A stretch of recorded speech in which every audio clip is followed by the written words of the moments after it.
Dr. Hackwood, you are the Director of Science to Policy, also known as S2P, at the University of California Riverside. You are a professor of the Graduate Division and Edward A. Dickson Emeritus Professor at UC Riverside. You are also Dean Emeritus of the Bourns College of Engineering. Until July of 2018, you were the Executive Director of the California Council on Science and Technology, and you are also credited for inventing the concept of electrowetting with Gerardo Benni in 1981. What a truly impressive resume. Thank you so much for joining us today. Thank you for having me. I'm looking forward to this. Wonderful. So Science to Policy at UCR is founded on the idea that scientists can and should play a critical role in public policy. Can you share with the audience the purpose and goals of the Center for Science to Policy at UC Riverside? Yes, of course. And I'd like to do that in context of a little bit of history of how it got started, because it's extremely relevant. So I was an engineer for many years in electrical and computer engineering, but then I ran the California Council on Science and Technology, which is the de facto state advisory for science and technology for Sacramento. So we represent all the major academic institutions and the federal laboratories and NASA and the DOE labs. So it's thousands of scientists and engineers and medical doctors, and many who volunteer their time to make sure that sound science is used in policy making in Sacramento. And in running that program for a long time, you begin to realize that there is an enormous need to bridge the science world with the policy world. They speak different languages, they do different things, so they think differently. So it was more and more important that become emphasized. So we started a fellowship program where we placed PhD graduates, usually recent PhD graduates, and placed them into legislative offices. And that was I ran that for about 10 years with my friend and colleague, Doug Brown, who works with me in the Science to Policy program at UCR. And it was amazingly effective because these graduates become embedded into legislative offices. And it's transformational what they do in working with policymakers to make sounder policy. So it was really interesting and really cool. And I ran that for a long time and it was wonderful. Then when I retired out of that, I came down to Riverside, and through a couple of students that I was already working with on a water project at CCST, a couple of UCR students, we ran a couple of events on how someone in a graduate program in science, engineering, or the social sciences, or medicine, how they can become active in the policy world. And every time we had one of these meetings, we'd attract like 60 or 70 graduate students. I was just amazed. In fact, we were all amazed at the appetite and the interest and the willingness of graduate students to look and tiptoe into the policy world and become the known and trusted advisor to a legislator or a member of Congress. So we were absolutely thrilled. So we thought we have to do something about this. So we created the Science to Policy program, and it is really led by our student cabinet, because it's the students who are the lifeblood of the organization. And we set off doing a number of programs. We ran events. We did a mock hearing, for example. You might have heard of doing a mock trial when you're a law student. So we do mock hearings where the students get to play out the role of the legislator, the role of the expert witness, the role of the heckler at the back, and all the things that actually go into the policymaking process. So we started doing these events, found it really interesting, and then decided to do a certificate class. The certificate course is based on the 12 years of experience that we had in training PhD graduates to become policy savvy. So we ran our first class, and we had 15 graduate students attend. We kept it to 15 because it's important to be very personal with the students. You really get to know them. They get to know you. They get to talk to many people. And that was very successful. And we went on and we've now taught it 3 times. And we're going to teach it again, probably in the fall. Wonderful. I love that you found a problem and figured out a solution and a way to bridge that gap. I understand that the Center for Science to Policy program also has a female majority in each class. Do you happen to have any theories as to why the program attracts so many female scientists? Oh, that's a good point. I've been trying to figure out this for quite a few years. It's very interesting that usually if we have a cohort of students, about 70% of them are female. Wow. And if you look at CCST, look at their fellows, it's similar. And if you look at the AAAS program, which is the major program in DC that places graduate students and graduates into congressional offices, that's also around that percentage. So why? I really like to ask the audience, write to me and tell me, why do you think this is happening? Is it because women are more attuned to issues that are related to policy? Many have had to overcome some adversity going into science as a woman student, but it really is, it's there. Now, it's interesting that is now not reflected in the number of elected officials. Yes. It tails off. So a huge super goal that we have is to get more and more women to run for office. And so I'll put an ad out here that in a month or so's time, we're going to do an event on running for office, how to run for office. Oh my goodness. I will be there. That sounds lovely. I would just love to see Governor Bunting one day. You're too sweet. Thank you. Yes, no, that I will find the link for that and I'll make sure to put that in the description, because that is a wonderful point you make. Representation in elected office is not there. It's getting better and better, but it's still, 50% of those in Congress are not female. So the numbers do tail off, which is interesting, but I love to see that your program and so many others do have a female majority. That's really great. Right. So yes, we're going to do how to run for office, and we'd just love to see our students rise up through the ranks and elected officials. That'd be just cool. Yes, it would be wonderful. And talking about elected officials, you've mentioned that participating graduate students in science to policy engage with practitioners at the highest level to understand local, state, and federal policymaking. How do you manage to get so many policy leaders to come and teach classes, be judges in competitive events, and host students in their offices? Yeah, we do. We get a lot of people interested, and that's consistent.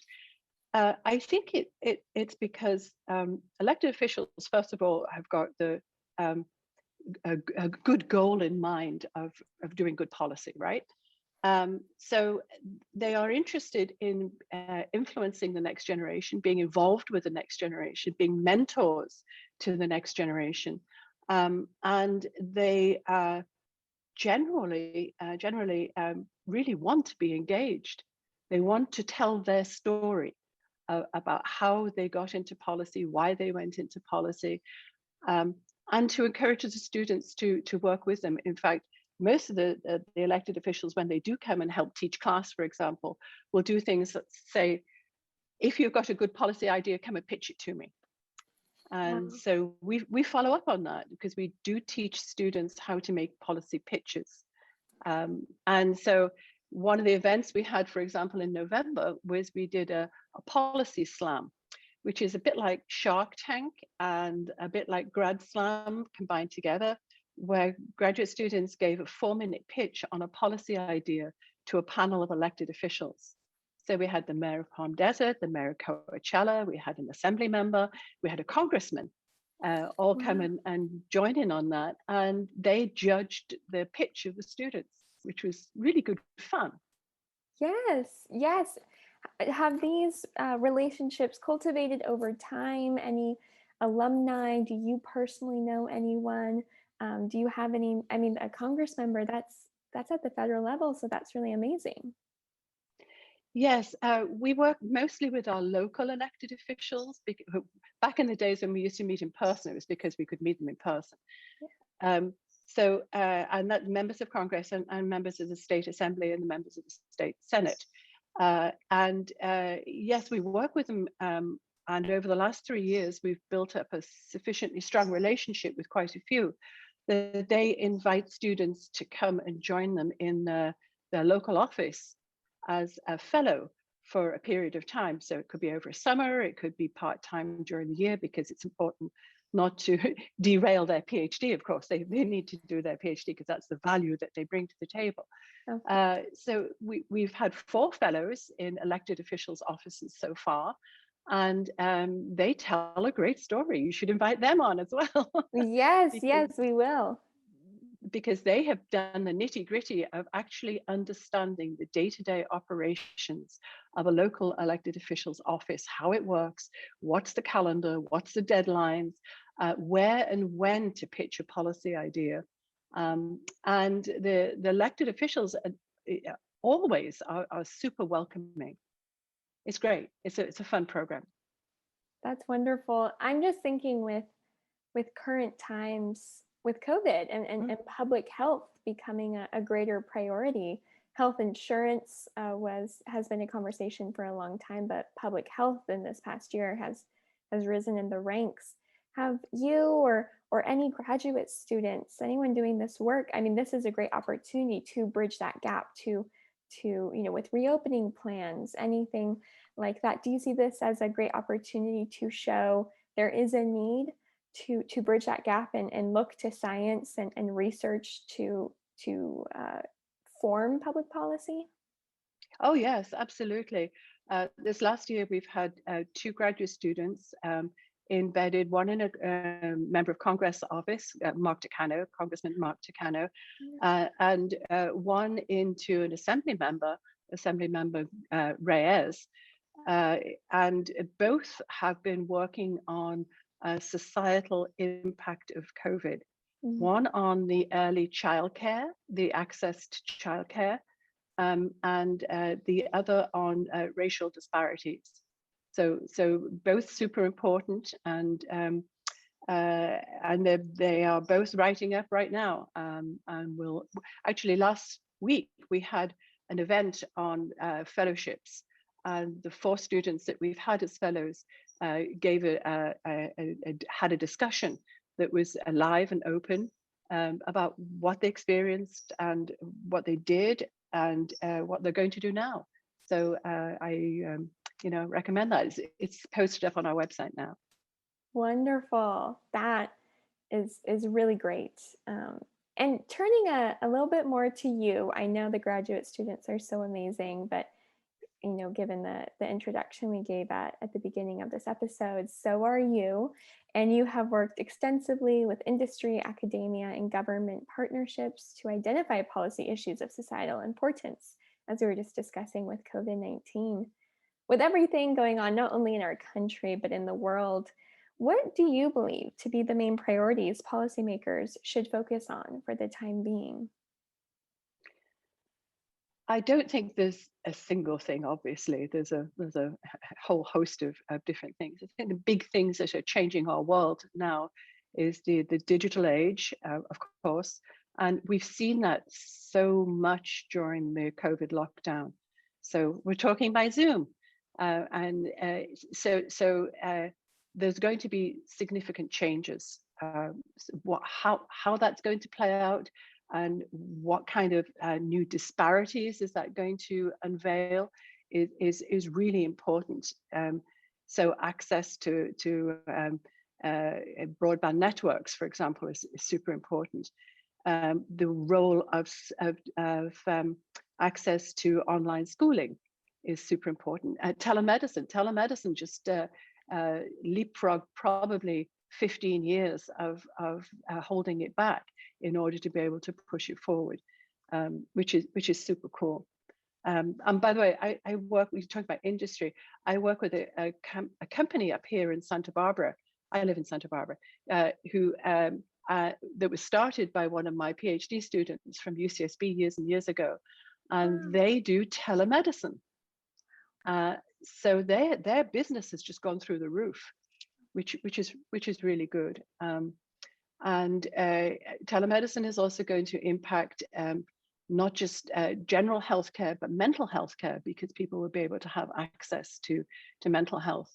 I have a daughter, by the way, who did her PhD at UCR and went through the HIDA program and is a medical doctor now and a psychiatrist. And she has been doing child psychiatry through telehealth. Wow. All during COVID. Yeah. What an experience. I think it's great she's been able to keep it up throughout COVID when they might need it the most. Absolutely. And one of the arguments there is that when you are talking to, especially to a young person, and they have a mask on, you can't see much of their face. So if you take the mask off and you do telehealth, you can see them better. So that's one aspect. I think another major aspect has been the way that vaccines have been developed.